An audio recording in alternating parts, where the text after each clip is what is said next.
Está começando agora o Crosscast, o podcast da Cruz. A teologia da cruz ao alcance de todos. A apresentação, Pastor Carlos Elias de Souza Santos. Produção, Ministério de Comunicação da Primeira Igreja Batista de Campo Grande, Rio de Janeiro.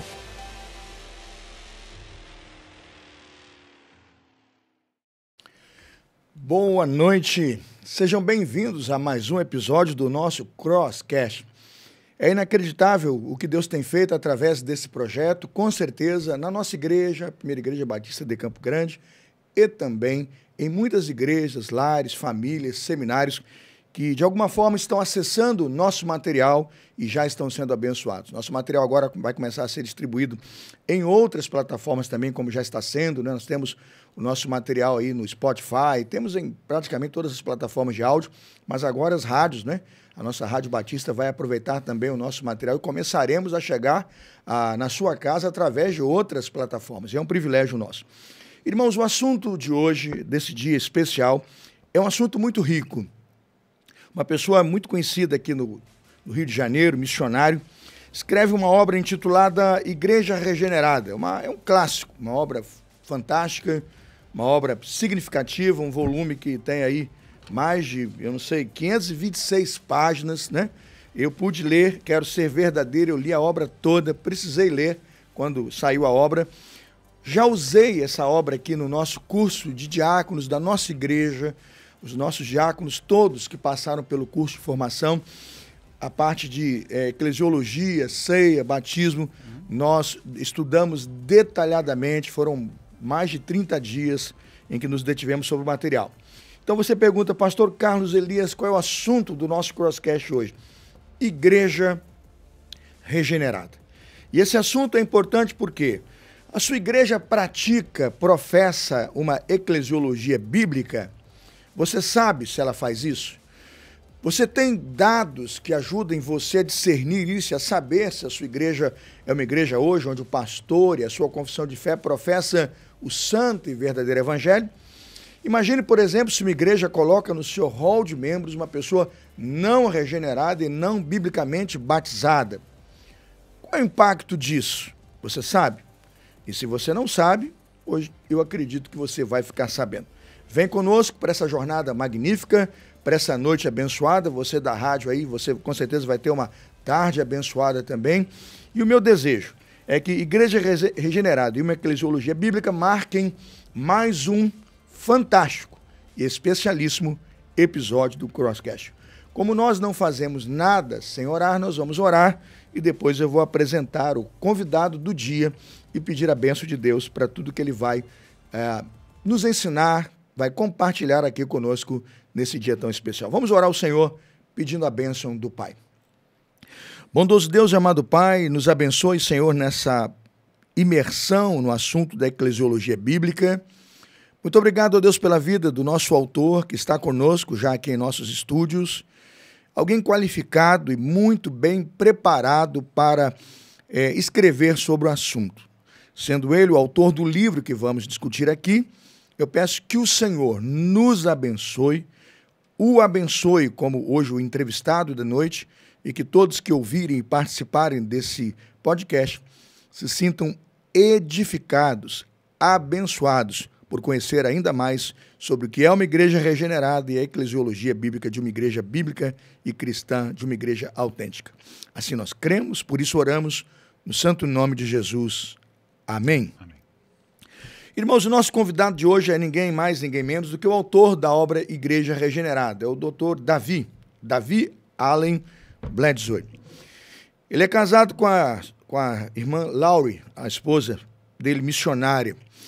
O Dr. Davi chegou com sua esposa Laurie aqui no Brasil em 1999. Nós estamos falando de aproximadamente 25 anos atrás. Quando eu era jovem missionário. Quando era jovem missionário. Eles são missionários da Convenção Batista do Sul, da conhecida Junta de Richmond. Ele leciona, faz conferências, ele já pregou aqui na nossa igreja, aqui na PIB Campo Grande, um magnífico sermão, inclusive, marcou muito a igreja aqui quando esteve. Ele já escreveu muitas obras. Ele já escreveu Igreja Regenerada, Confissão de Fé de New Hampshire. Ele já escreveu uma outra obra que também você vai ter aqui no nosso episódio, né? Eu creio que você já vai ouvir falar sobre essa segunda obra. Pastor Davi vai inaugurar o quadro Biografias, é um quadro que a gente vai lançar agora no mês de dezembro. Ele é membro do conselho editorial da editora Pronobis, que tem feito um magnífico serviço na publicação de obras assim, muito importantes para a denominação, né? E eu diria para as igrejas, para os pastores, né, que precisam ensinar. Ele é membro da Igreja Batista do Jardim Botânico e pai de 2 filhos. Ele e a Laura são pai de 2 filhos.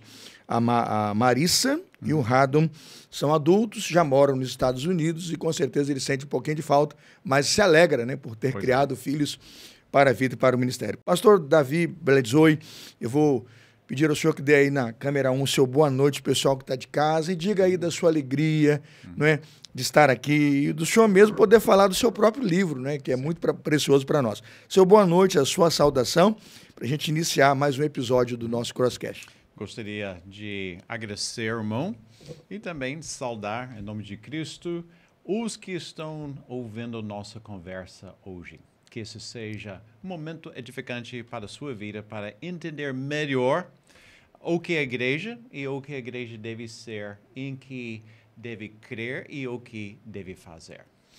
Obrigado, pastor Davi, é uma alegria estarmos juntos aqui. E nós vamos junto com a Carol Coplin, Rodrigo Maia, Claudine Oliveira, né? Joãozinho, toda a equipe do Crosscast. A gente vai agora para o primeiro bloco. Vamos lá? Vamos lá. Pastor, a primeira pergunta que se faz a um autor de livro é: qual foi a motivação? O senhor escreve um livro. Eu vi aqui 546, é isso? 523 páginas, um livraço. Uma pesquisa imensa. Qual foi a motivação maior para escrever um livro tão importante como Igreja Regenerada? Eu posso destacar 3 motivos. Sim. Primeiro motivo, eu queria ajudar os obreiros cristãos a responder algumas perguntas pertinentes sobre a igreja, como, por exemplo, o que ela é. É difícil para um aspirante ao ministério pastorear uma igreja, conduzir a igreja, se ele não sabe o que ela é. Também, outras perguntas. Como a minha igreja pode cumprir a sua missão e o que está garantindo a vitalidade espiritual dos membros dessa igreja. Então, esse é o primeiro motivo.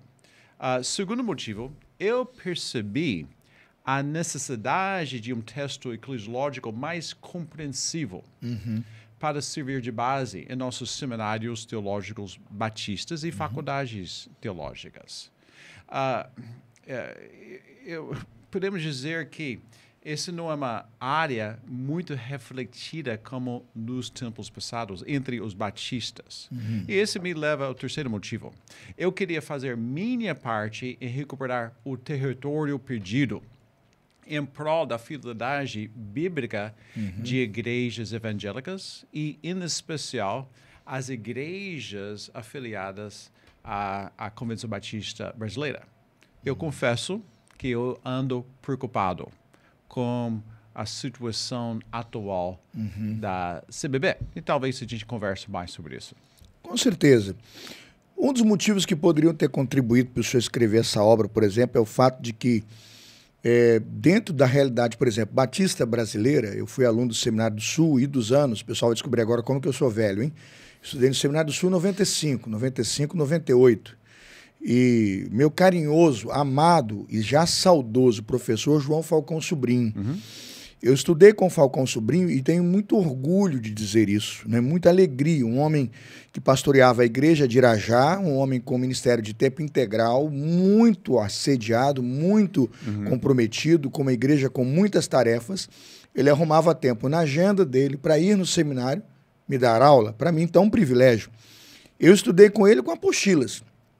Ele escrevia apostilas, né? tudo datilografado. Quem não sabe o que é isso, máquina de escrever, Muito pesquisa na internet, né? Porque o pessoal depois só fala em computador. Naquela época tínhamos lá máquina de escrever, íamos para copiadora, né? Para xerocotofopiadora, o pessoal fala xerox, né? Fazíamos fotocópias lá e com aquelas cópias estudávamos a eclesiologia que ele produziu.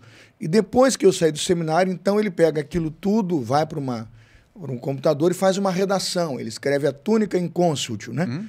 Eu usei. Usou? Como eu vi, uma das fontes. O que o senhor citou aqui, inclusive. Sim. O senhor cita como fonte preciosa.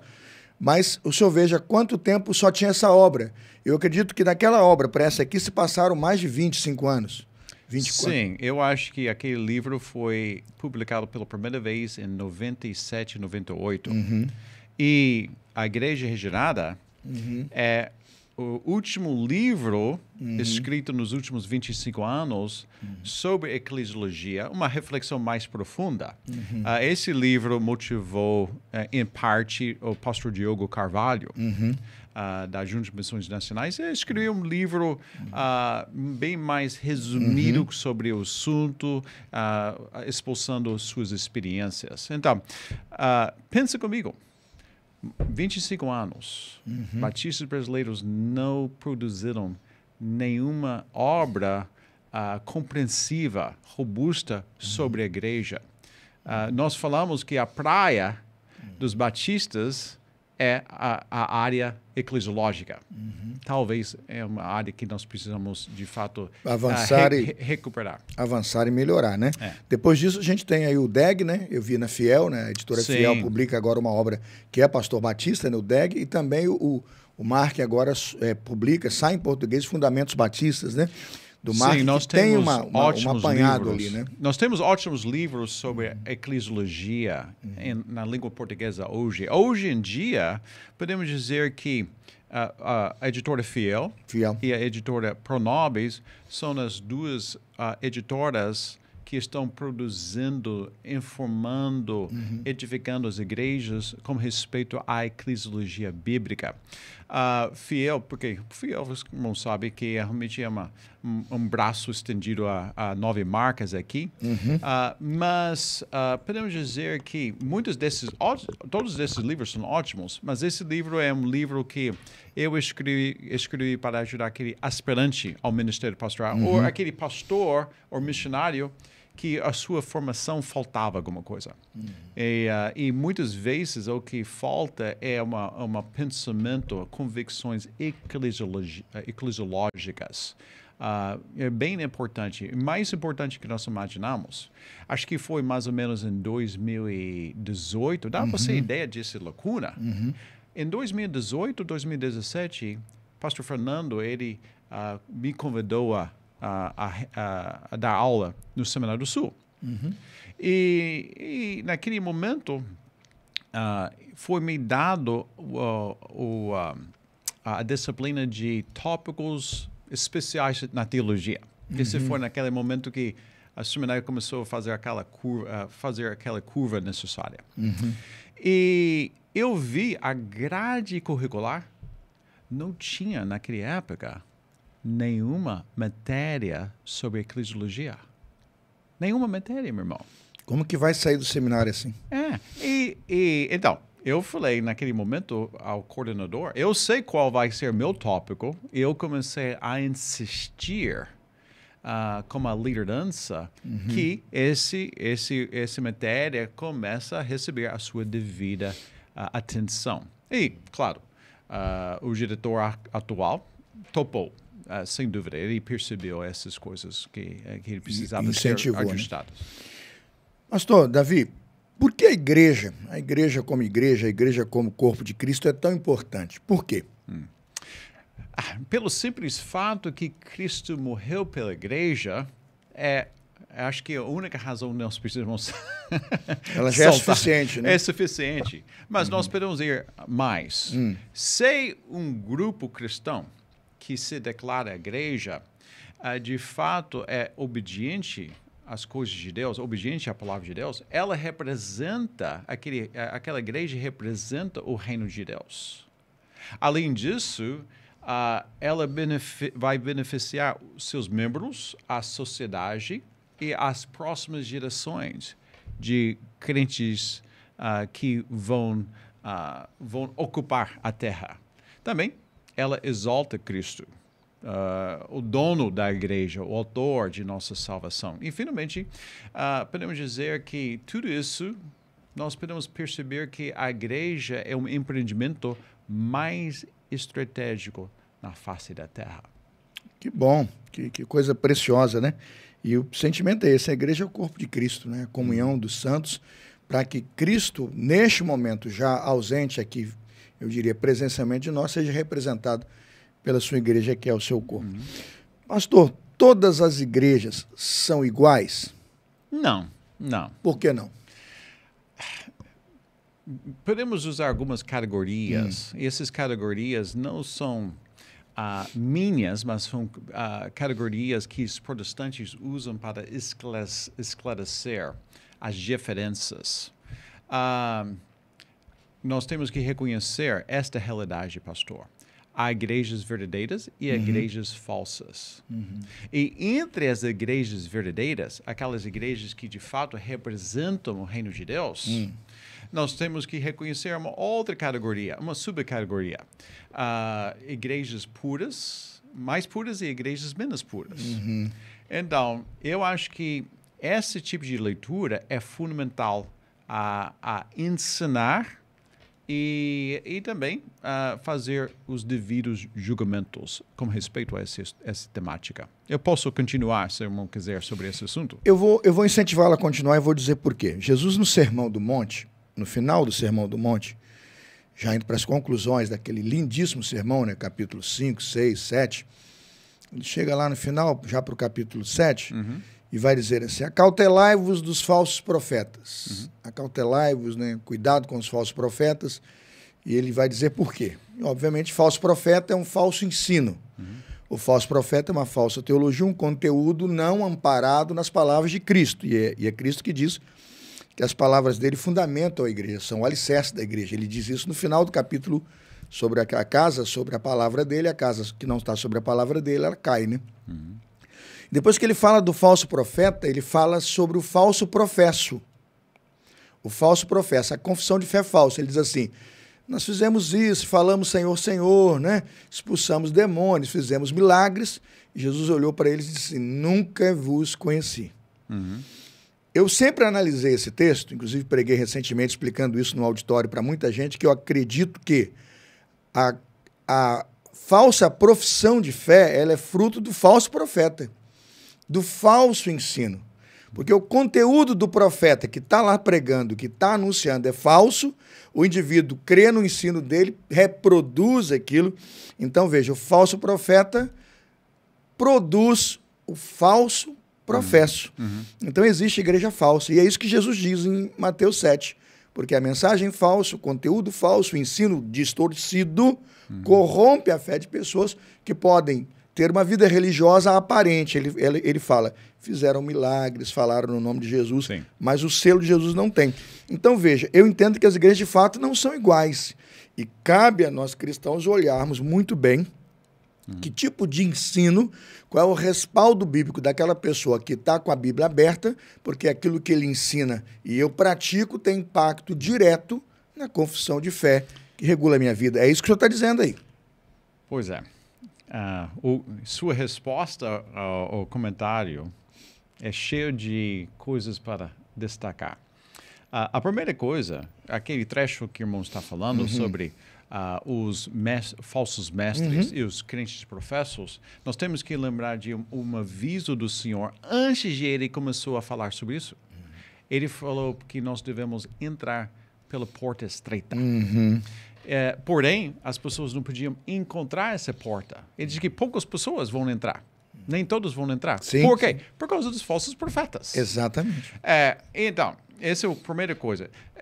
Outras razões por crentes professos, nós temos que reconhecer isso. A pessoa pode crer em vão. Mas, sem dúvida, uma das causas principais de crentes professos é realmente mestres professos e suas igrejas falsas, que não representam o reino de Deus. Esse tipo de leitura criteriosa não é muito reconhecida mais, apreciada mais entre os evangélicos brasileiros. E essa é mais uma coisa que nós temos que recuperar. Então, vamos pensar sobre isso. Como nós podemos discernir uma igreja verdadeira de uma igreja falsa? O irmão falou, mas tem alguns critérios que nós podemos aprender de nossa rica herança protestante. Os protestantes dos tempos passados, reformadores como Lutero, Calvino e depois no século XVII os batistas, eles enfatizavam isto, que a igreja a igreja verdadeira, a igreja que representa o reino de Deus, é conhecida ou é constatada por suas marcas bíblicas, sinais neotestamentários. Quais são? As duas marcas principais são a fiel pregação da palavra. Mas todas as igrejas alegam que estão pregando fielmente a palavra. Então, como a gente pode discernir com mais propriedade que a igreja de fato está pregando a verdade? Ela vai se centralizar seu ensino e tudo que ela faz no Cristo crucificado e ressurreto. Além disso, ela vai enfatizar a suma importância de entrar no novo pacto por meio de arrependimento e fé em Cristo Jesus. Então, essa é a primeira marca. E a segunda marca, de fato, deriva dessa primeira marca. A segunda marca é a correta celebração dos sacramentos, ou seja, as ordenanças como nós conhecemos. Sim. O batismo e a ceia. Sem dúvida. Os protestantes evangélicos, podemos dizer, nós podemos ter diferenças entre nós de opiniões com respeito ao batismo e a ceia. Porém, todos nós reconhecemos que essas ordenanças não têm poderes salvíficos e muito menos benefícios animistas, místicos que vão além da palavra de Deus. Sem dúvida. Sacramento, acho que na palavra grega, latim, desculpa, significa mistério. Mas realmente podemos ver símbolos visíveis do mistério de Cristo. Então, não mistério no sentido que fica dado para mim uma carga maior de poder espiritual que eu não teria sem alguma coisa. Realmente fortifica nossa fé, fortifica momentos para renovar nosso compromisso, a ceia e tudo isso. Sim. Então, tem essas coisas. Sim, nós temos um acordo nas partes principais com respeito a estas. Também, eu enxergo essas duas marcas, a fiel pregação do Evangelho e também a correta celebração das ordenanças, conforme o Novo Testamento, como as marcas mães. Por que marcas mães? Há outras marcas. Eu vou destacar duas outras marcas, mas qualquer outra marca deriva dessas duas marcas mães. Tem na origem desse ponto de partida, né? Sim, sim. A Escritura como única regra de fé é fundamental, né? Como única regra de fé e a régua de mensurar a postura e a conduta é também marca evidente. Sim. Falando isso, significa que deve se evidenciar. As Escrituras são nossa regra de fé e prática, que não é uma coisa que os batistas cunharam. Mas nós heramos dos protestantes antes de nós, antes do movimento batista. Mas duas outras marcas, rapidamente. Vamos lá. Eu chamo de marcas esclarecedoras. A terceira marca é a disciplina da igreja. A disciplina é uma coisa que nós temos que refletir mais e apreciar mais, pois nós precisamos reconhecer as suas duas dimensões, a dimensão formativa e a dimensão corretiva. Para dar uma analogia que todo mundo vai entender melhor, apreciar melhor, mas nós podemos enxergar a disciplina da igreja como a disciplina que ocorre em uma casa, pelos pais em prol de seus filhos.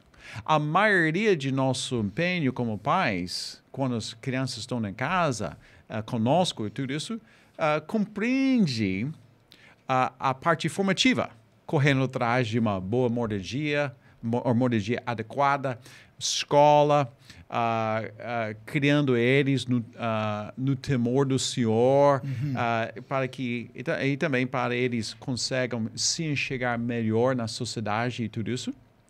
Porém, irmãos sabem, a ausência da disciplina corretiva, dessa dimensão corretiva na casa, vai determinar a trajetória diferente. A trajetória daquelas crianças seria outra, seria muito tênue, sem a presença corretiva. Pois porque a disciplina, as suas duas dimensões, podem ser resumidos nessa: ações de amor. É desamoroso não corrigir os filhos. Realmente é um ato de desamor quando a igreja não esteja disciplinando. O ensino cristão determina que o ensino cristão e a Bíblia diz que o pai corrige o filho a quem ama. Então, veja, corrige o filho a quem ama. Sim. Na inversão disso seria não corrigir e não amar. Né? É deixar de qualquer maneira. Obviamente é a prova de que não se ama, porque quem ama quer o melhor, né? quer dar o melhor. Sim. Nos níveis de disciplina você tem a formativa, né? A disciplina formativa, que é a formação, a educação, né? Corretiva, né? A mexer chamar a atenção, mexer nas direções, colocar no trilho, e tem que praticar a cirúrgica, que é o afastamento de alguma coisa grave que pode destruir todo o grupo, né? Contaminar toda a igreja, danificar a unidade. Então, os 3 níveis devem ser aplicados o tempo todo, né? Dentro da estrutura de uma igreja regenerada. Mas quando nós pensamos sobre a disciplina corretiva, tipicamente pessoas pensam somente sobre a exclusão. Não. Mas a exclusão é a última etapa. Quando for necessária, podemos dizer. Também, a exclusão deve chamar mais atenção àquela pessoa. Que, olha, a minha igreja está reconhecendo que eu não estou andando com Cristo. Talvez a pessoa tenha experimentado o novo nascimento, mas evidências não comprovam isso. Por isso, a igreja precisa tomar uma decisão difícil. E a última marca, sinal neurotestário, é a membresia regenerada. Significa que a igreja de Cristo, o corpo visível de Cristo, deve ser composto, tanto quanto possível, de crentes genuínos, discípulos de Cristo, que evidenciam sua regeneração, seu novo nascimento, por uma profissão de fé plausível e um modo de vida que está se alinhando a essa profissão de fé. Não significa, pastor, que os crentes devem ser impecáveis, mas eles devem andar no temor do Senhor, irrepreensíveis. É uma grande diferença entre esses dois estados. Com certeza. Muito obrigado. Eu queria que o pessoal de casa aí está bem antenado aí com as respostas e com certeza o nosso cânon, a nossa régua de medir aí a respeito de uma igreja falsa e de uma igreja verdadeira melhorou muito. Pastor, a gente vai precisar de um intervalo, né? Temos aí o apoio, patrocinadores que ajudam o programa.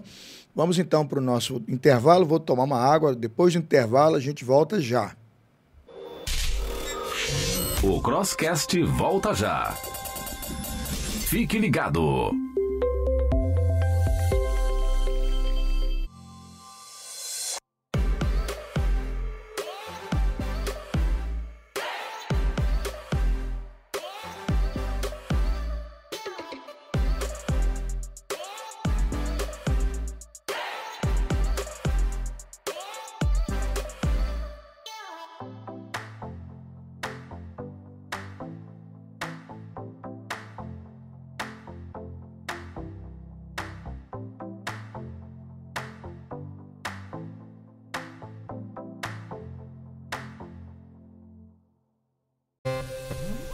Estamos de volta com Crosscast. A apresentação, Pastor Carlos Elias.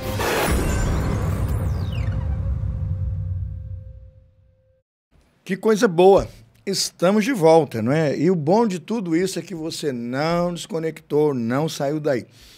Mas tem uma tristeza, viu? Eu vejo uma audiência boa, o pessoal está distribuindo bem o programa, o pessoal da produção concorda comigo, né? Mas a adesão lá, o seguir lá, cresceu pouco, né? Perto do que já passou pelas nossas páginas, a adesão cresceu pouco. Faço um apelo para você. Está assistindo agora o nosso Crosscast oficial, se você está vendo pelo canal do YouTube, tem do lado aí um botão, não é isso? Inscrever. Inscreva-se agora. Clica no inscrever. E mais do que isso, faça um segundo apelo. Ativa o sininho, querido. Você vai botar a se ativar, porque quando você ativa o sininho, você passa a receber as notificações. E todas as vezes que entrar um episódio novo no ar, que a gente colocar um recorte, um shorts aí no YouTube, você vai poder assistir. E eu tenho certeza que você vai ser muito abençoado. Então, primeiro, inscreva-se no canal e depois ativa o sininho. Segundo pedido, vá agora no Instagram e procura lá, Crosscast Oficial. O nosso Instagram precisa que você esteja seguindo para você comentar, avaliar. A gente está querendo ideias e sugestões. Vamos inaugurar agora o quadro Biografias. De alguma forma, isso chegou para a gente, né? Chega por alguma porta. E uma boa porta é o nosso canal do Instagram. Dá uma olhada em tudo que a gente já publicou lá, comenta, não é? O que você gosta, pode falar do que você não gosta. Para a gente é importante a sua crítica para a nossa avaliação também, tá? Então, no YouTube, Crosscast Oficial. No Instagram, mesma coisa, @Crosscast Oficial. Siga-nos, inscreva-se no canal e a gente vai ficar feliz. E se você está gostando, dá um like agora aí, dá um like, aperta a mãozinha. E se não está gostando, dislike. Pode dar o seu dislike, não tem problema nenhum. Nós vamos sempre nos avaliarmos aqui a respeito do que estamos fazendo chegar na sua casa. Nesse segundo bloco, vamos lá, segundo bloco, a pergunta agora é a seguinte. Pastor Davi Bledsoe, como a igreja regenerada e o discipulado cristão estão conectados? Existe uma conexão em nível de importância ou como a igreja liga-se ao discipulado cristão? Sim, essas duas categorias são difíceis de separar, sem dúvida. Como a igreja é ligada ao meu discipulado. Eu vejo que nós podemos descrever nosso discipulado em duas categorias, ou seja, em dois campos. Primeiro campo, nosso discipulado individual. E o segundo campo é nosso discipulado comunitário, podemos dizer, ou eclesial. Discipulado individual. Deus não tem netos, ele só tem filhos. E para ser um filho dele, você precisa ser adotado em sua família. E isso tem tudo a ver com o novo nascimento. Mas o novo nascimento não ocorre em qualquer forma. O Espírito de Deus usa o Evangelho de Cristo compartilhado, explicado e recebido na parte da pessoa. Então, esse é nosso discipulado individual. E a partir daquele momento, nós temos responsabilidades a imitar nosso Deus Pai. Tem tudo a ver com nossa santificação. Santificação, salvação, tudo é de Deus. Nós apenas respondemos e nós conhecemos que, pela palavra, que Deus está nos capacitando, por meio de seu Espírito, a responder de acordo com a sua palavra. Mas nossa santificação envolve nosso esforço. O esforço nosso e o esforço do Espírito Santo. E os recursos do Espírito Santo. Então, podemos dizer que é um trabalho duplo nesse sentido. E como o apóstolo Paulo falou em sua palavra aos cristãos, ele sabia que é Deus que está dando a vocês força, motivação para realizar a sua vantagem. Então, esse é o nosso discipulado individual. Nosso discipulado individual é fundamental para a nossa participação eclesial. Mas podemos dizer que nosso discipulado eclesial, participação numa igreja local, realmente é uma dádiva. Realmente é crucial para a nossa perseverança no Senhor. É como Deus criou essas coisas. Então, um lado é fundamental para a nossa participação, do outro lado. Mas o outro lado é o meio de graça para nosso bem-estar, para nosso cumprimento de tudo que Deus quer que nós estejamos fazendo aqui na Terra. Com certeza. Então está vendo uma série de relação orgânica entre as duas. Portanto, ir de fazer discípulos de todas as nações. E aí ele veja, batizando e ensinando. Então, há um sequencial totalmente conectado que faz com que a igreja ganhe sentido e ela possa, de fato, ser reconhecida como igreja. Senão ela não é. O que tem a ver com a pergunta que nos chega agora, né? Todos os discípulos de Cristo devem fazer parte de uma igreja como membro, né? Tem crente ghost, por exemplo, tem crente descorporificado, né? Descorporificado. Tem crente fora do corpo andando igual a alma ambulante, né? Será que existe isso aí por aí? Tem gente que acredita nisso. Não, eu sou crente, mas não estou na igreja. Tem um negócio assim, não sei bem a frase, eu não estou na igreja, mas eu estou bem com Cristo. Eu digo, mas como se o corpo de Cristo é a igreja? Levantamos o cálice, comemos o pão, né? Bebemos o cálice e anunciamos corpo de Cristo. E o ser descorporificado diz que é a igreja. É o Ministério Ghost, o novo ministério que criaram por aí, né? De fato, é um fenômeno crescente desde a minha chegada. É bem interessante. Antes de responder a sua pergunta, vamos lá. Porque nós estamos falando sobre crentes professos que não têm uma filiação eclesial ou desegrejadas, como essas pessoas estão conhecidas hoje. É interessante, pois quando eu cheguei ao Brasil em 99, comecei a conversar com pessoas sobre o evangelho já. E foi interessante naquele momento, pastor, porque se a pessoa já estava uma vez na sua vida participando de uma igreja evangélica, mas não estava mais, ele falaria aqui, não, eu sou desviado da igreja. Eu sou desviada da igreja. A pessoa falaria isso. Então, significa que ele sabia que a situação dele não estava certa. Hoje em dia, você pode ver crentes professores não falam isso. Não, eu sou evangélico. Eu sou evangélico. E não importa para elas se elas têm uma relação atual com uma igreja e tudo isso. Então, vamos lá e vamos pensar sobre essa questão. Se, de fato, um crente professo pode continuar ao longo de sua vida desassociado com uma igreja local. De fato, a minha resposta mais amena, podemos dizer, mais branda, seria isso. A Bíblia não tem, o Novo Testamento não tem uma categoria para esse tipo de pessoa. Não tem. Parece que para mim é um bicho estranho. Pois como a pessoa pode alegar ser ovelha de Deus sem pertencer a um rebanho do Senhor? Então, essa é a primeira resposta minha. A resposta mais acertada, de acordo com as Escrituras, seria isso. Ou aquela pessoa a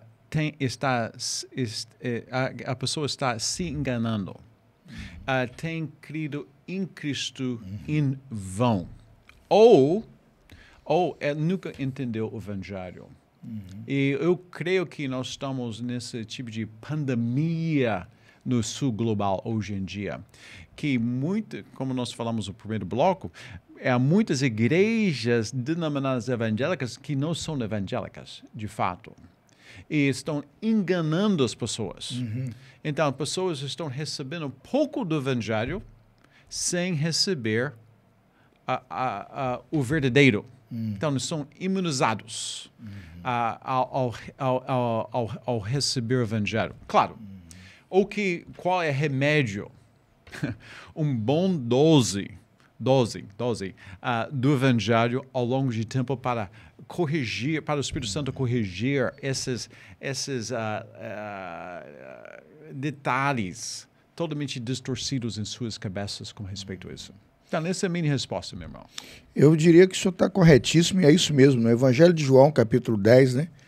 O brilhante sermão de Jesus sobre o aprisco, né? Sobre o aprisco, a relação pastor e ovelha, denotam claramente a total impossibilidade de estar no aprisco, de ser ovelha, ouvir o bom pastor, né? Porque as ovelhas ouvem a sua voz e o seguem, né?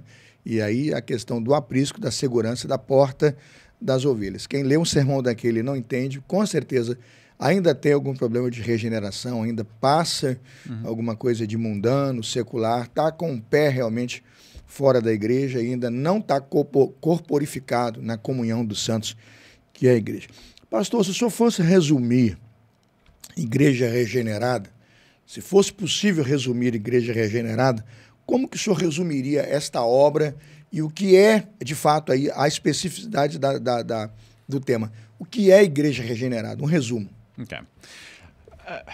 Um texto eclesiológico. Um texto sobre o que a igreja deve ser, em que deve crer e o que deve fazer, sem dúvida. Talvez seja interessante que eu falo um pouco sobre as partes. Eu divido a igreja regenerada, esse livro, em 4 partes. E a primeira parte basicamente está estabelecendo o devido alicerce bíblico sobre a igreja. A perspectiva bíblica, podemos dizer, a primeira parte. Por exemplo, no capítulo 2, primeiro capítulo dessa parte, eu estou estudando com os leitores o significado da palavra igreja, eclesia. E para que nós pudéssemos vislumbrar melhor o que é a igreja. Também, eu explico, eu refleto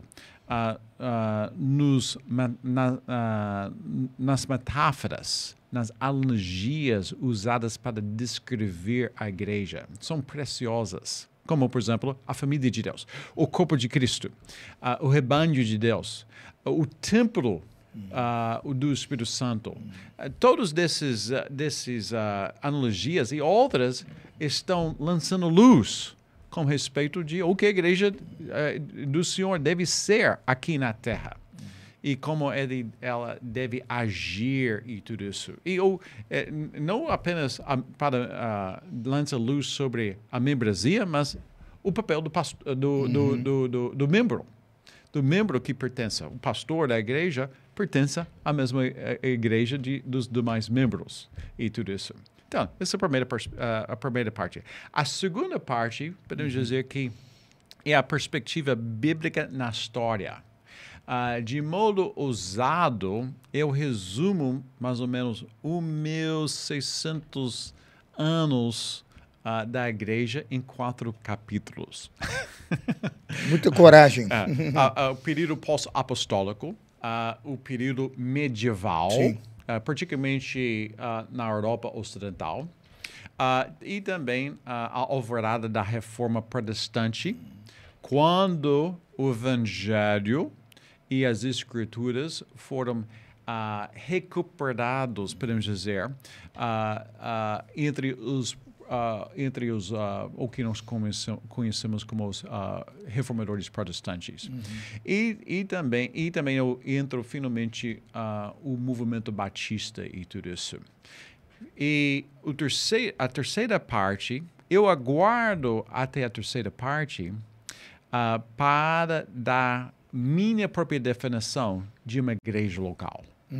A terceira parte, basicamente, podemos dizer que é mais, como eu explico, é uma reflexão sobre a igreja para os dias de hoje. Mas das primeiras 2 partes, criam aquele alicerce para dar uma definição de igreja e fala sobre quais são os componentes e tudo isso. Eu posso dar a você minha definição humilde de uma igreja, se o irmão quiser. A igreja é um ajuntamento de discípulos de Cristo que representa o reino de Deus na terra e cumpre as ordens de seu Senhor Jesus à luz de sua palavra. ao entraram e perseveraram na nova aliança pela graça divina, esses discípulos desfrutam do Evangelho e obedecem a ele por meio de seu compromisso mútuo e do Espírito Santo que os regenerou. E depois eu destaco os desdobramentos desse empreendimento divino aqui na Terra. Tudo isso acontece para a edificação daquela igreja e de outras igrejas, o cumprimento de sua missão, o benefício de todos e para a glória de Deus que a redimiu. E a quarta parte, eu identifico e explico o que eu chamo de elementos bíblicos e elementos de prudência cristã. Então, quanto mais o pastor ou os pastores de uma igreja estão compreendendo esses elementos e conduzindo a igreja a aplicar esses elementos de forma regular, conforme as Escrituras, mais a igreja vai ser mais fiel a Deus. Vai produzir membros mais obedientes, vai fomentar o vigor espiritual, fortificar as suas vidas. E também a igreja vai ter mais uma alicerce para cumprir a missão dela, de levar o evangelho mais longe e de mais abrangentes, por exemplo. Talvez, outro bloco, a gente pode explicar mais sobre esses elementos que eu mencionei.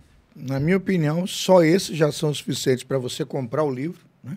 Para você ter um livro desse na sua casa, você, pastor, perceber nesses 4 aspectos da divisão do livro a importância de conhecer, né, de fato, a igreja, sua importância, os fundamentos, a base é a história, o resumo histórico é fantástico.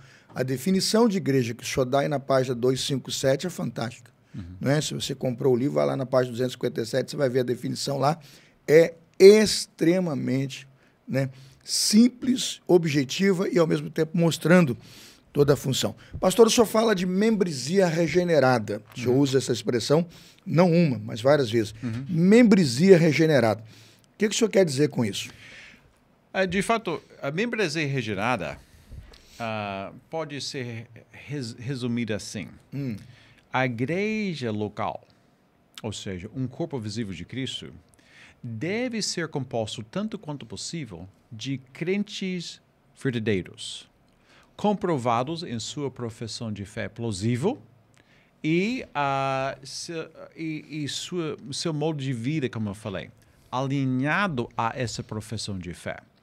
Então, isso é muito importante antes de batizar uma pessoa que queria fazer parte da igreja ou receber um crente professor fora que está vindo de uma outra igreja.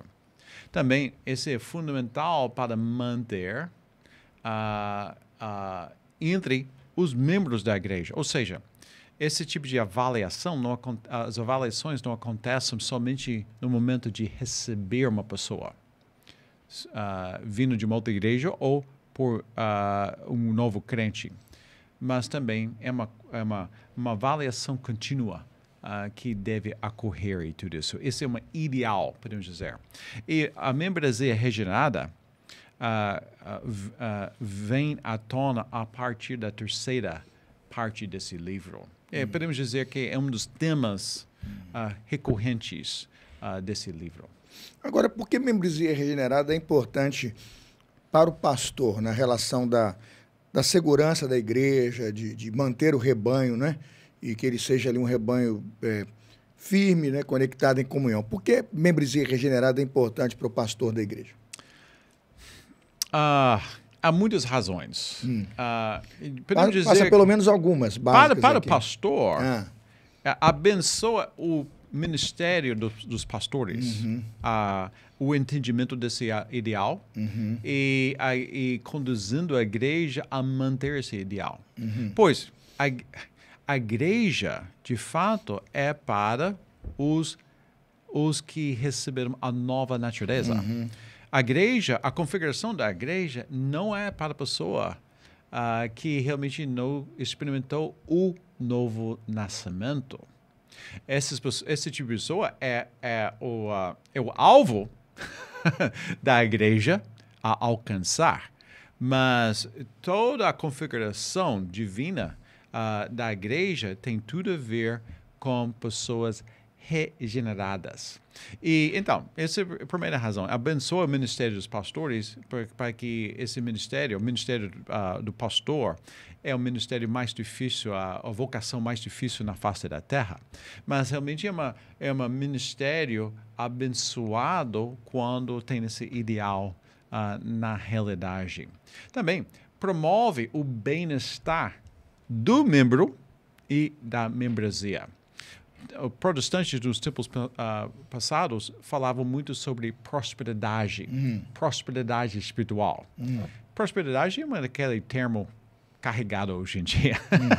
Mas nós temos que entender o que significa prosperidade, que Deus está prometendo e que nós devemos desfrutar aqui na Terra. O bem-estar do membro e o bem-estar da membresia. É um outro benefício, desdobramento. Também protege a integridade da membresia e também preserva o bom testemunho da igreja na praça pública. Quantas vezes eu falo, quando a pessoa me pergunta, você é evangélico? Ele começa a criticar aqueles que têm um testemunho sujo, podemos dizer. A membresia conserva melhor esse testemunho na praça pública. E também proporciona as condições para o repasse do evangelho à próxima geração de membros de sua igreja. É muito importante para pensar. O bom testemunho consolida, né? O bom testemunho consolida uma base boa para a próxima geração confiar, né? Sim. Confiar. Sim. Se o mau testemunho denota que eu não quero ser um crente assim, não quero fazer parte de uma igreja assim, e mancha a reputação do evangelho, o bom testemunho é a base, né? Puxa, se Deus fez isso na vida dele, olha o que pode fazer na minha, né? Como serve de referência. Pastor, eu estou muito agradecido por esse bloco, o senhor tem dado uma aula assim fantástica. Eu espero que quem está em casa se sinta como eu aqui, eu estou frente a frente com o senhor, face a face, né? Com o senhor eu estou sendo muito edificado. Eu espero que o meu colega, meu irmão, minha irmã, o crente, né? O jovem, o seminarista, né? Às vezes o doutor, o professor, o vigia noturno que está assistindo a gente agora, que ele se sinta muito, muito abençoado. A gente vai fazer um intervalo, pastor, vou tomar um pouquinho mais de água e depois do intervalo a gente volta com muita tristeza para o último bloco, porque está acabando o Crosscast hoje. Pessoal, intervalo, a gente volta já. O Crosscast volta já. Fique ligado.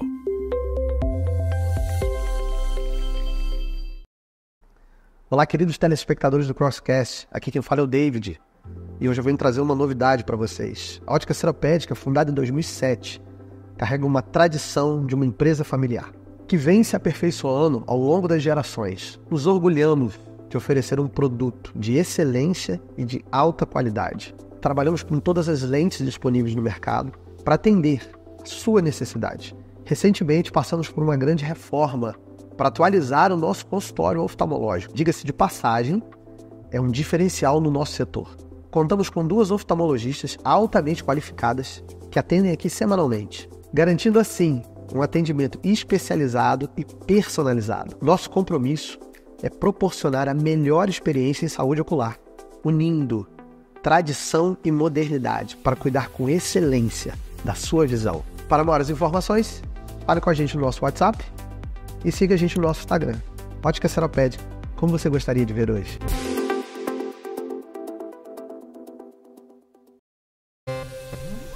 Estamos de volta com o Crosscast. A apresentação, Pastor Carlos Elias.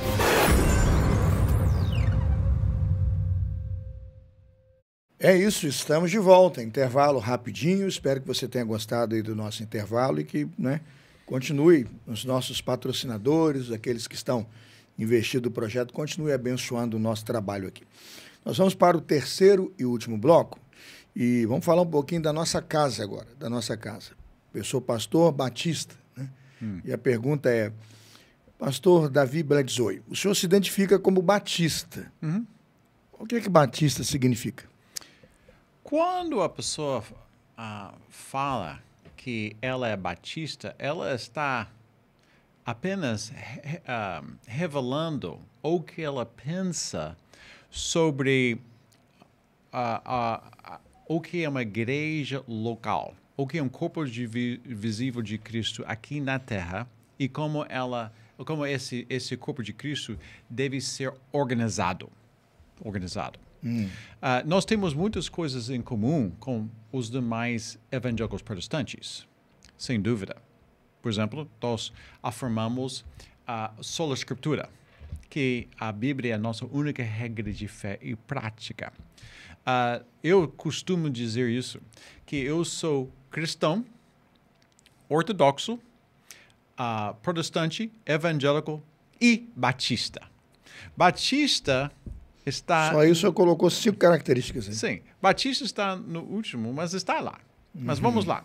Eu sou cristão porque eu alego que eu estou seguindo Jesus Cristo revelado nas Escrituras como seu discípulo. Segundo, eu sou ortodoxo, pois eu afirmo sem nenhuma reserva o credo ortodoxo, o credo de Niceia e alguns desses outros credos que esclarecem pontos cruciais sobre nossa fé cristã. Credo apostólico, credo nicênico, né? A questão, inclusive, da confissão que professa, né? Sim. E terceiro, eu sou protestante, pois eu afirmo os famosos solas Os da ideais Reforma da Reforma. Protestante. Sim. Né? Somente a graça, somente a fé, somente a Escritura, só Cristo, somente a Deus glória. Que esse tem princípios a ver, fundamentais da, sim, da esse igreja tem a ver hoje. com a doutrina de salvação, soteriologia. Soteriologia. Soteriologia mais. Sim. Sem dúvida. E também eu sou evangélico, pois eu creio que Deus não tem netos, mais uma vez, mas ele tem apenas filhos. E Às vezes tem aquelas piadinhas de mau gosto, né? Fala primo, né? Quer chamar a pessoa de outra denominação. Uma vez eu saí com essa. Falei, e aí, primo? Ele falou assim, Deus é seu tio? Rapaz, eu fiquei bravo, hein? Mas Batista está nos separando de outros irmãos evangélicos protestantes, como presbiterianos, por exemplo. É um exemplo clássico. Sim, sim. E essas são questões que ficam na categoria secundária, mas são importantes. Pois nós conseguimos, a consciência nos permite de uma ligação mais intensa, comunhão mais intensa e tudo isso. Pois nós temos convicções que nos derivam das Escrituras com respeito a essas coisas. Então, essa seria um pouco minha. Mas eu posso continuar. Batista tem a ver com como a igreja deve estar se governando aqui na Terra. Também o credo batismo é uma outra marca batista. Só batizamos crentes. Somente crentes que têm aquele profissão de fé plausível. E também batismo por imersão. Podemos dizer que é uma marca batista mais notória. Mas credo batismo é o que é mais fundamental, podemos dizer, para certificar. Não significa que o modo não é uma coisa frívola, mas a ordem é fundamental para certificar também. E nós vimos isso na história batista. E também a igreja, a membresia regenerada, a igreja deve ser composta de apenas discípulos de Cristo. É o que nós chamamos, os historiadores chamam desse ideal, membresia regenerada, como a marca batista, que acabou reformando as igrejas protestantes ao longo de anos. Muito bom, pastor. O senhor fez um resumo, na minha opinião, excelente aqui. Aproveitando essa mesma linha da pergunta, o senhor diz então, e definiu bem o que é ser batista, quais são os distintivos, assim? As principais coisas que distinguem um batista. Quais são os distintivos? O senhor falou batismo, algumas coisas, credo do batismo, mas tem outros que o senhor se lembraria para ajudar o nosso ouvinte? Sim. Os principais, podemos dizer, que é credo batismo, batismo por imersão. Por imersão. O governo da igreja, como a igreja deve estar se governando. O modelo congregacional. né? Sim, modelo congregacional, que isso impacta nossa forma de cooperação. Sim. Que a gente pode falar sobre isso. Nossa cooperação muito centrada na autonomia da igreja, inclusive, respeito à autonomia da igreja. Sim, porque tem tudo a ver com isso. Isso que ajuda as pessoas a entender, Tem tudo a ver com quem ou qual detém as chaves do reino. E nós, como batistas, nós cremos que a igreja reunida local realmente detém as chaves do reino. O pastor, embora o irmão seja um homem piedoso, responsável, ama a igreja que o irmão está conduzindo aqui, essa igreja sanitária, o irmão não é dono da igreja. Não. O irmão não detém as chaves do reino. Não. Realmente a igreja detém as chaves do reino, nesse sentido. Então, isso impacta como nossa cooperação. E uma distintiva batista tem mais a ver com seu modo de cooperação. Por exemplo, sua igreja é afiliada à Convenção Batista Brasileira. Ela não é filiada. É uma diferença. Parece que é uma nuance, mas é uma diferença. Se você pegar uma outra igreja, um outro modelo de igreja, modelo episcopal, alguma coisa, são mais igrejas filiadas. Diferente nesse sentido. Também, outro distintivo que eu posso falar, podemos dizer que nosso DNA missionário. DNA missionário seria uma. Outra é nossa insistência em liberdade religiosa e também a liberdade de consciência, bem ligada com isso, e também a liberdade de se reunir. Nós compartilhamos esses últimos três com outros protestantes evangélicos, a maioria hoje em dia. Porém, podemos dizer que os batistas bateram nessa tecla muito mesmo. Muito forte. É a questão da separação da igreja do Estado, né? O tempo todo forte ali. A igreja não se dobra ao Estado, nem no sentido de servi-lo, nem de se servir dele, né? Ela é independente mesmo, trabalhando com os fiéis e vivendo dos dízimos e ofertas que o Senhor envia para o sustento da igreja. Diferencial bastante hoje importante num tempo em que eu diria que religião e política têm se misturado bastante. É muito complicado isso aí. Pastor Davi Bela 18, o senhor está há 25 anos já no Brasil. Estou fazendo uma conta aqui, 25 anos. Ajudou muitas igrejas, prega muito, escreve bastante. É docente, dá aula no seminário, né? Se envolveu muito na produção de um material de eclesiologia denso, bastante pensado e pesquisado. Aí eu queria que o senhor, usando o seu material e a sua experiência, me passasse o seguinte: como está hoje, na sua opinião, a Convenção Batista Brasileira? De modo geral. De modo geral. Eu acho que nós estamos numa crise eclesiológica. E a maioria dos pastores não estão reconhecendo o tamanho dessa crise.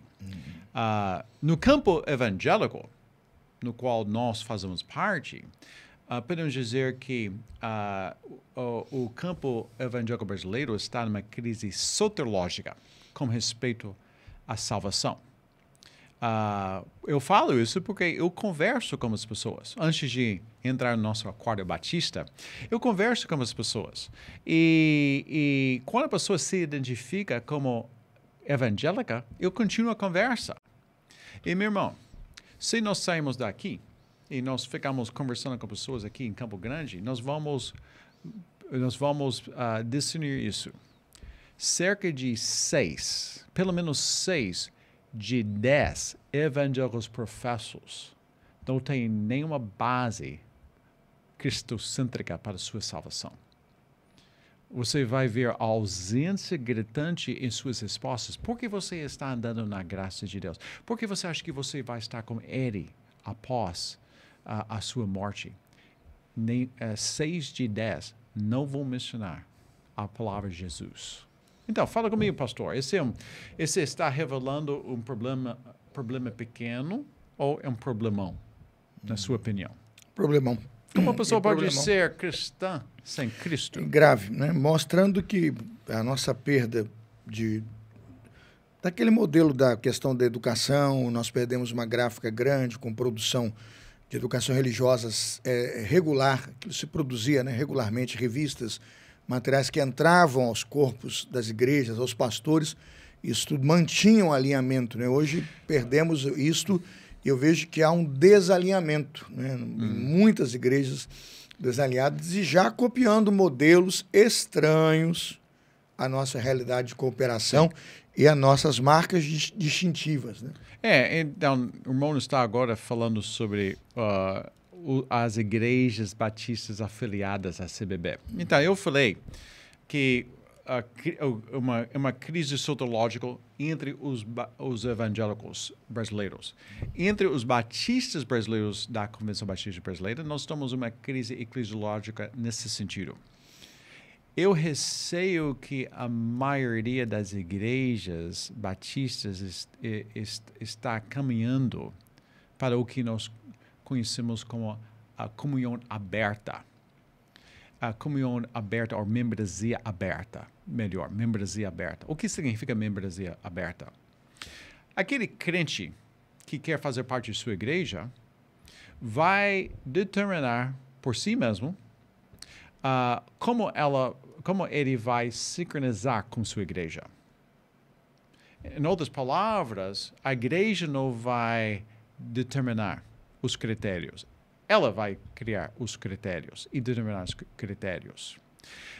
Nesse sentido, na prática, nós estamos agindo como como essa pessoa detém as chaves do reino, em vez de a igreja detém as chaves do reino. Ela não, mas no final das contas, ela não tem a competência de tomar essas decisões. A sua igreja tem isso. Então, uma analogia que nos ajuda a entender o que significa membresia aberta em vez de membresia regenerada é o seguinte. A membresia aberta é como, por exemplo, o estado união estável, em vez de um casamento civil. União estável é basicamente isso. Eu vou me relacionar com essa moça à medida que ela é útil para mim. E quando ela não serve mais, eu estou fora. O casamento que nós vemos, que basicamente nós vemos revelado na criação e também na palavra de Deus, é basicamente isso. Uma parte é comprometida com a outra parte até a morte, para o bem-estar da outra parte.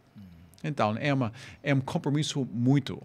Então, é uma a diferença é substancial, né? A Sim. diferença é substancial. Então, eu acho que as igrejas batistas não estão caminhando para a membresia aberta de forma intencional, mas há muitos descuidados, como aqueles elementos bíblicos e elementos de prudência cristã que eu mencionei para o irmão, que nós não estamos compreendendo nem aplicando apropriadamente em nossas respectivas igrejas.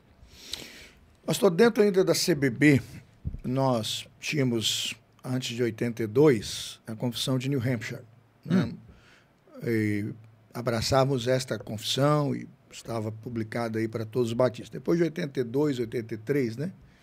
82, 83, eu não lembro, a confissão foi votada pela CBB, uma nova confissão de fé. A declaração doutrinária. A declaração doutrinária, né, que usamos como declaração para que os cristãos possam, aí, na sua confissão, assinar e aceitar, praticar a declaração doutrinária da Convenção Batista Brasileira como a sua confissão de fé batista.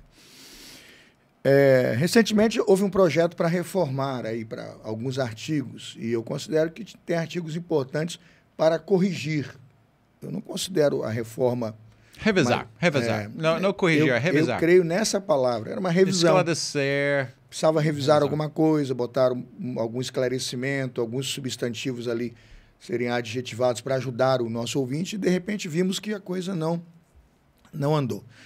Quando se houver a declaração da confissão de fé a partir de 83 para cá e anterior, o senhor entende hoje que nós precisamos realmente melhorar, e o senhor poderia falar nisso em nível de importância, melhorar o texto, Ou o senhor acha que, por exemplo, tem que realmente, por exemplo, abandonar tudo, voltar naquela antiga? A sua opinião, claro, o senhor porque eu sou um estudioso. E o senhor conseguindo dar essa resposta, me diga, uma revisão é suficiente ou o senhor acha que o texto desandou muito do que era a Confissão de New Hampshire? Vamos lá. Ô, meu irmão. Você vai publicar essa conversa? Vamos. Com algum carinho. Deixe-me ajudar nossos parceiros aqui, nossos amigos, a entender um pouco mais sobre a confessionalidade batista aqui no solo brasileiro. Em 1882, os primeiros 5 crentes batistas, eles se organizaram como a primeira igreja batista da Bahia. E naquele momento, aqueles 5 crentes, eles adotaram o que nós chamamos a Confissão de Fé de New Hampshire. Dos Estados Unidos.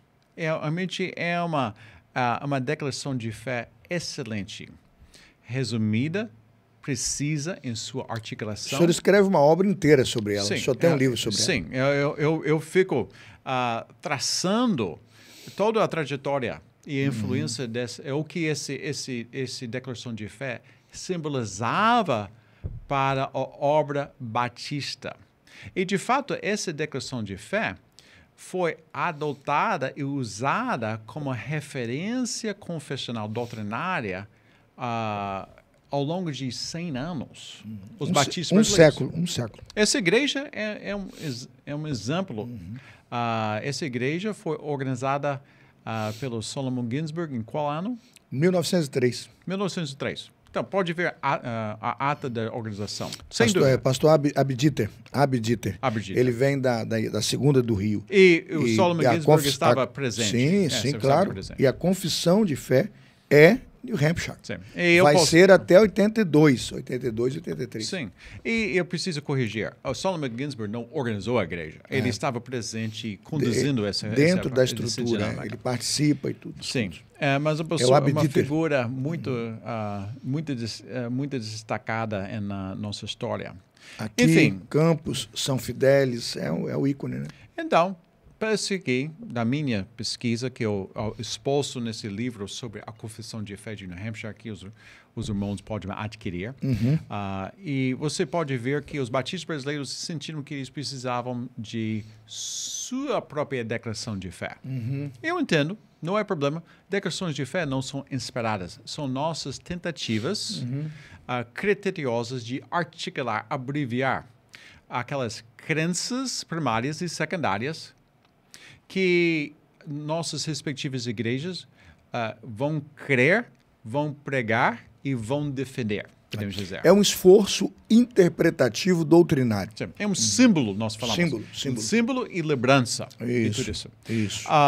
Então, eles escreveram e, finalmente, os batistas em assembleia, os batistas brasileiros em assembleia, eles adotaram esse novo símbolo. Não é uma confissão de fé ruim. Eu tenho pastoreado, eu tenho assumido como pastor interino várias igrejas batistas ao longo. Então, eu uso como referência, porque aquela igreja adotou, pelo menos em teoria, e ela precisa realmente se conduzir como ali. Tem partes que precisam ter uma articulação mais clara, sem dúvida. Tem algumas ambiguidades que eu acho que, de longo prazo, seria melhor para a igreja. Porém, eu estou contente como está. E, dando nossa situação atual, estamos falando sobre as igrejas da CBB, em especial, filiais da CBB, eu acho que é difícil revisar e manter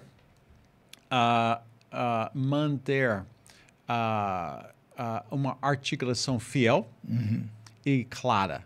Mais fiel e mais clara do que de 1986, como foi adotada. Então, eu lamento dizer isso, mas a primeira tentativa não deu certo e, de fato, aquela proposta incomodou pessoas batistas brasileiros como irmão demais. Eu lembro o irmão organizou, recebeu algumas pessoas aqui. Foi um seminário. E aquele momento mostrou a complexidade que existe para isso acontecer no nível nacional. Então, qual é a solução? A solução é que nossas igrejas retornam às nossas raízes. Eu estou totalmente a favor de crescimento da igreja. Que nós estamos vendo mais igrejas plantadas e cresçam em números. Mas a gente não pode fazer isso de qualquer forma. Nós recebemos nossas ordens do céu com respeito a isso. E nós sabemos quais essas ordens, pois Deus colocou essas ordens em sua santa palavra. Amém. Amém. Muito obrigado, pastor. Eu gostei muito da reflexão e acho que para cada cristão batista que vai assistir esse episódio, essa reflexão é importante, porque uma igreja cuja declaração é desconhecida, a confissão de fé ficará duvidosa, porque ela vai regular a prática, não é? Os ensinos, a eclesiologia, né? Aí muita coisa da escatologia, soteriologia, da questão da salvação está ali. Precisa pensar bem para não cometer aí um... E o que ajudaria a maioria das nossas igrejas é que o púlpito começa a refletir e enfatizar o que realmente está na declaração doutrinária. Precisa. E ao invés de supor que todo o conselho de Deus está sendo repassado à congregação e a congregação, os membros estão vivendo assim. Ok. Obrigado, pastor. Para terminar, a última palavra que eu tenho para o irmão a respeito da obra é que distinções um leitor que lê o seu livro, pastor, ele vai encontrar no seu livro e não em outros. O senhor faz alguma distinção do que o senhor oferece e talvez outros livros não, para a gente fechar o programa de hoje. Ok. Então, nesse é o meu momento para vender meu peixe, podemos dizer. É isso mesmo. Chegou a hora. A primeira distinção é a sua abrangência. Como eu falei, há muitos bons livros com respeito à igreja hoje em dia. Fiel publica, Pronobis publica, tem outros que estão Estandarte de Cristo, excelente. Mas podemos dizer que muitos estão descrevendo apenas parte da igreja. E eu tentei fazer alguma coisa mais abrangente, compreensiva, podemos dizer. Outra distinção, que acho que não existe em nenhum outro texto eclesiológico, é que eu dedico 2 capítulos inteiros ao assunto de soteriologia, a doutrina de salvação. E eu fiz isso por esta razão. Há uma relação orgânica entre nossa doutrina de salvação e nossa doutrina da igreja. Tem brechas numa, vai se manifestar. Essas brechas vão se manifestar no outro campo. Eu disse nesse livro que a soteriologia de uma igreja, particularmente os pastores, a soteriologia na parte dos pastores vão determinar em grande parte a eclesiologia que aquela congregação vai formular e vai sustentar. E como a igreja está se enxergando, se entendendo, e como o que a igreja está praticando, vão conservar a sua soteriologia no decorrer dos anos, seja para bem, seja para mal. A terceira distinção é um texto eclesiológico escrito por alguém que faz parte da cultura brasileira. Eu sou gringo, mas eu estou morando nesse país tropical abençoado por Deus por quase 26 anos. Eu sei um pouco sobre sua cabeça. Eu sei um pouco sobre sua cultura. Então, muitos de meus exemplos e ilustrações estão vindo desse contexto brasileiro, que é bem parecido em parte, com o contexto angolano. Eu estava lá e por causa do compartilhamento da língua e também a herança africana aqui, eu percebi que o que eu estava falando estava também reverberando no corações deles e tudo isso. Mas é outra razão. Excluindo os exemplos, excluindo as ilustrações, eu estou expondo ao leitor aos ensinamentos bíblicos e princípios bíblicos sobre a igreja. E esses ensinamentos são supraculturais.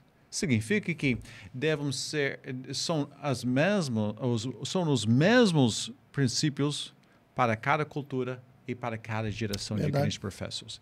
E, finalmente, e esse talvez ajuda o pastor a entender a utilidade desse livro para o seu ministério. Eu mencionou isso rapidamente no começo. Cada capítulo desse livro eu concluo com uma recapitulação, podemos dizer, destaques do capítulo e 3 ou 4 perguntas reflexíveis. Eu fiz isso como propósito de ajudar um pastor a formar novos obreiros no contexto de sua igreja. Assim, um grupo de líderes ou um aspirante ao ministério pastoral pode ler um capítulo por semana, se reunir com seu pastor, as duas partes podem orar juntos e depois aquele aspirante pode ler os destaques e compartilhar com seu pastor as suas respostas à luz daquele capítulo. E o irmão, por exemplo, como pastor experiente, conhecedor da palavra, o irmão pode interagir com as respostas dele, dando sua bagagem de vida e ministério e tudo isso. Então, é uma forma de resgatar essa questão de a formação eclesiológica da próxima geração de líderes deve ocorrer no contexto de sua igreja local. Isso é espetacular. Então, essas são mais as distinções para destacar. É isso.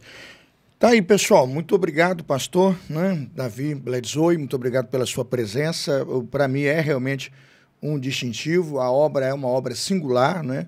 Tirando aí o John Dagg, hoje o Bledsoe é a obra, né? Fundamentos Batistas do Mark Dever também com alguma coisa. Mas, de qualquer forma, elas são agregadores e, para mim, a obra que citada aqui é um distintivo. Pela pesquisa, pelo valor, pelo conhecimento, como o senhor colocou, cultural de nossa realidade batista brasileira.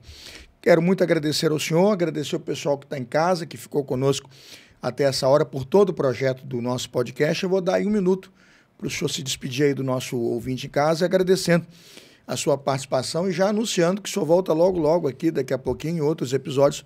Vamos inaugurar a série biográfica, a gente já pode convidar o pessoal para o projeto do Zacarias Taylor, que logo, eu creio que no episódio futuro vamos falar também. E uma pergunta que eu faço no agradecimento do senhor, fala para o nosso ouvinte aí, o senhor já está trabalhando em coisa nova, tem pão saindo do forno aí, eu queria que o senhor comentasse o que o senhor está assando como pão fresquinho para alimentar aí o Brasil com a sua nova obra. Vamos lá, despedindo para encerrar. Não entrou no forno. Ainda não, né?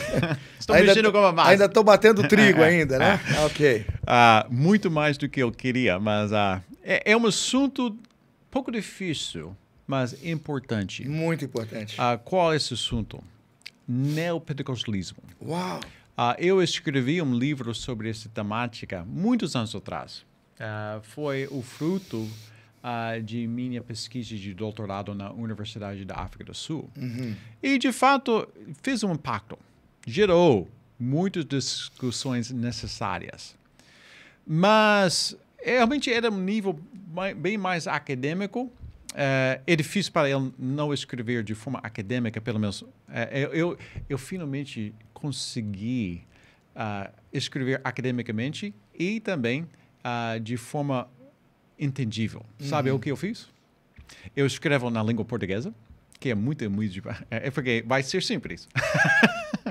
e também eu alimento as notas de rodapé. Então, os esclarecimentos ficam nas notas de rodapé, tudo isso.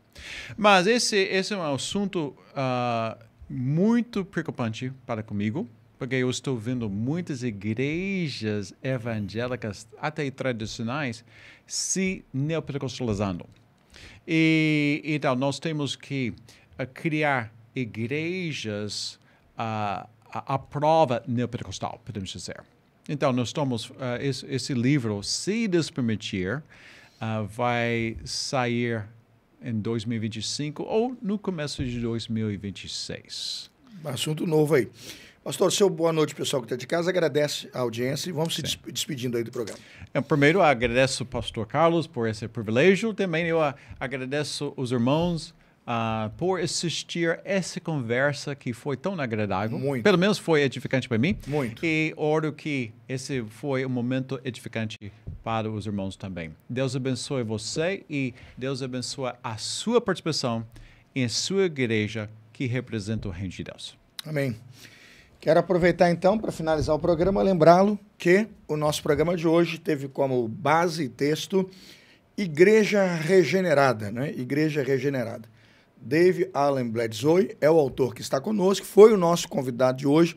Eu creio que foi a primeira vez, né, que nós tivemos o autor de um livro, de fato, de eclesiologia sentado aqui. Tivemos autores de livros de outros temas, mas hoje o autor de eclesiologia é o primeiro. O trabalho é uma eclesiologia bíblica, histórica e contemporânea. Nós não só recomendamos o livro, como também desenvolvemos o assunto. Se você ainda não tem, devia entrar agora, procurar uma loja online aí, fazer a sua compra e daqui a uma semana, quando ele chegar, começar a estudar esse clássico da eclesiologia para as igrejas batistas. Deus abençoe você, agradeço ao Dr. David, agradeço ao pessoal do Jardim Botânico, a sua esposa, que gentilmente o acompanhou até essa jornada, que Deus que trouxe você o leve em segurança de volta ao Jardim Botânico, à sua igreja, ao pastor e ao seu rebanho. Pessoal, episódio de hoje vibrante, uma obra de eclesiologia magnífica, está terminando, a gente termina o episódio de hoje despedindo a você, agradecendo aí a sua audiência, pedindo para você, sexta-feira que vem, continuar com a gente aí no nosso próximo episódio. O ano está terminando, mas os episódios do fim de ano serão com certeza muito especiais e abençoarão a sua vida. Letrinha subindo, episódio terminando. Tchau, pessoal. Até o nosso próximo episódio.